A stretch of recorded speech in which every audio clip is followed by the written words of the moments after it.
Well, golden timeline you mentioned, I might as well jump right into that. Okay. You wanted to talk about that. I know there's a few other things you want to touch on. I don't know what they are, We but have a lot of things that I'm writing here.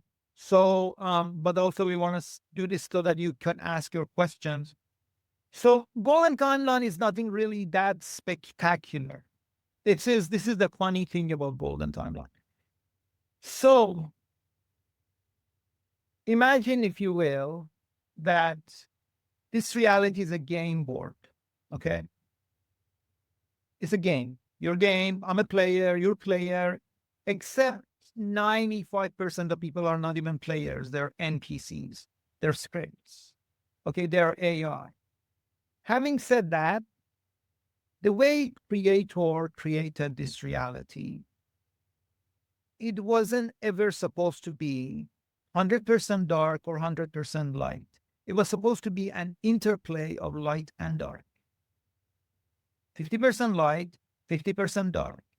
So that if William is put in this experience, William's soul can evolve.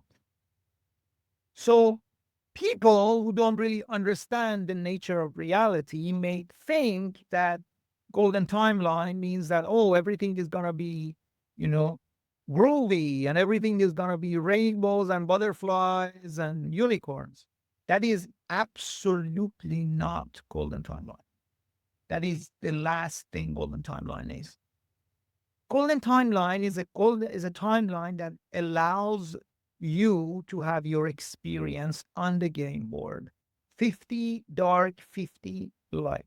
So if you're a player on this game board, then at this level, you have to learn certain experiences, you have to have certain things, then you will have that.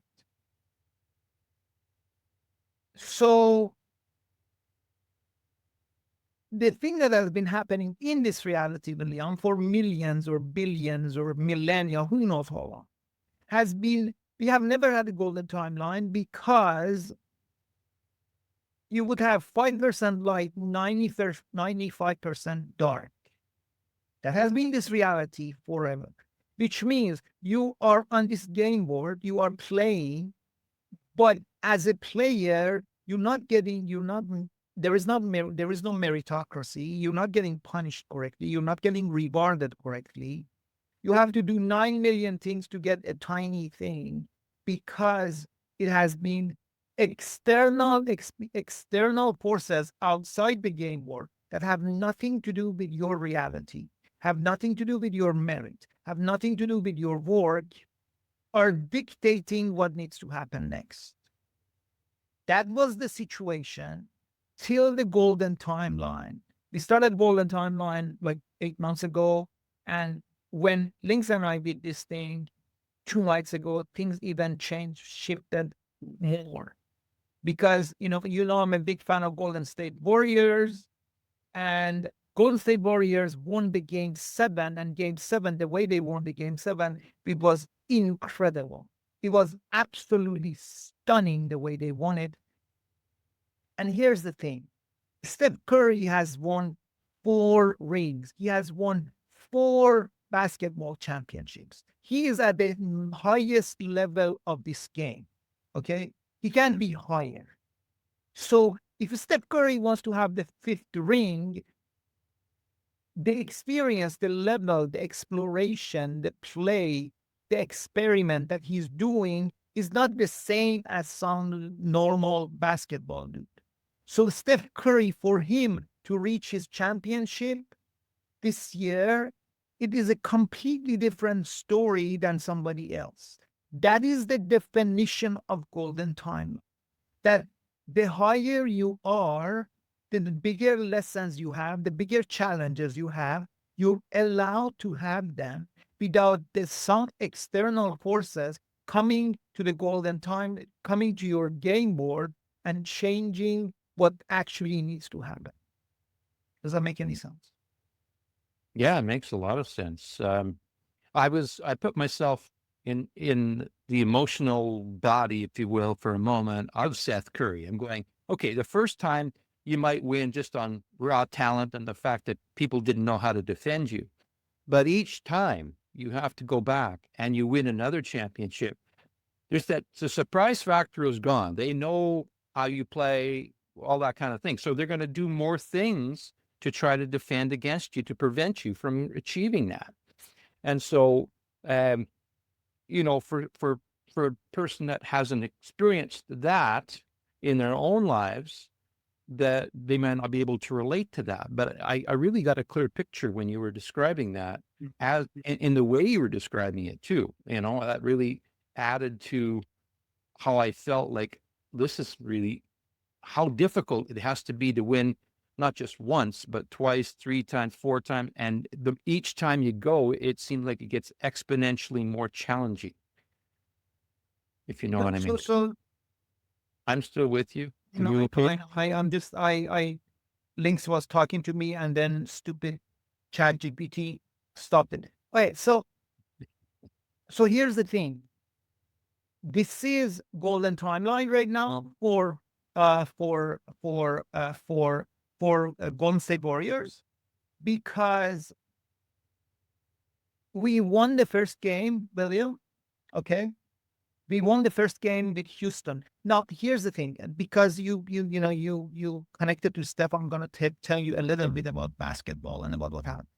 So, Golden State Warrior is a team with all their people.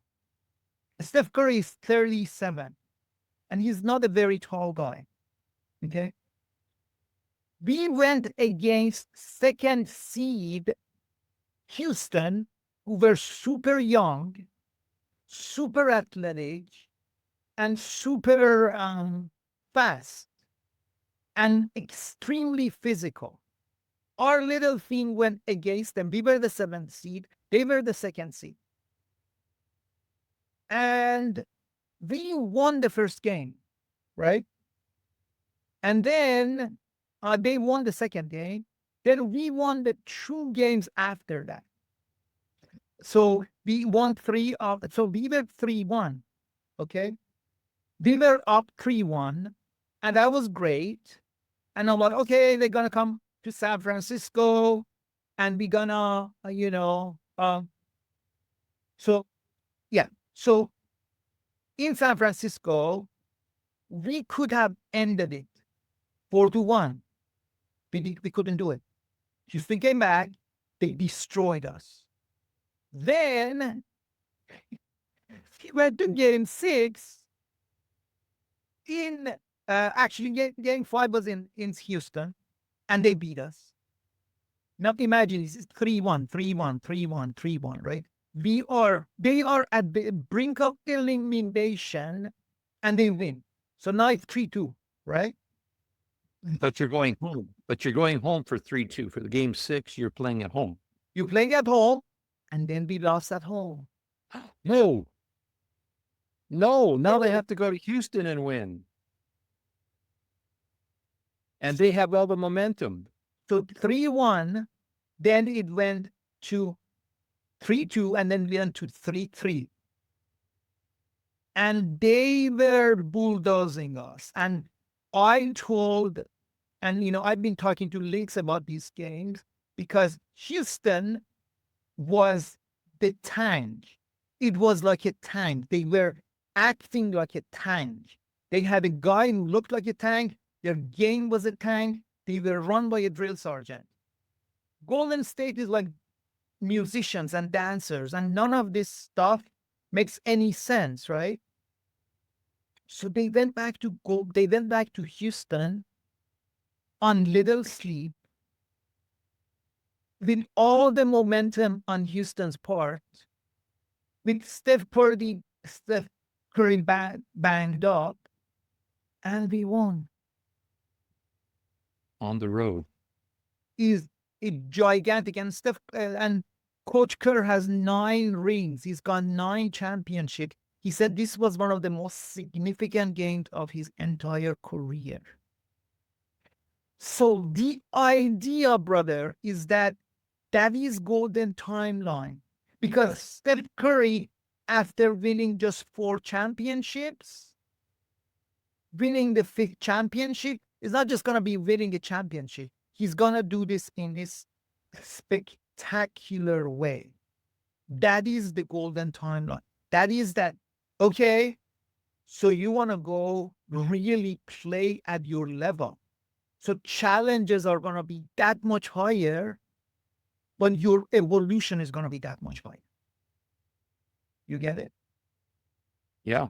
And quick question, because I don't follow the NBA that closely, although I know of the sport and the teams. Who's the number one seed going into the tournament at the beginning? Do you remember? We had OKC, Oklahoma, and we had Cavaliers, Cleveland Cavs. They both swept. So they both won. They were seed one. They won 4 games and 4 games. Both of them both won 4 games. We went to game 7.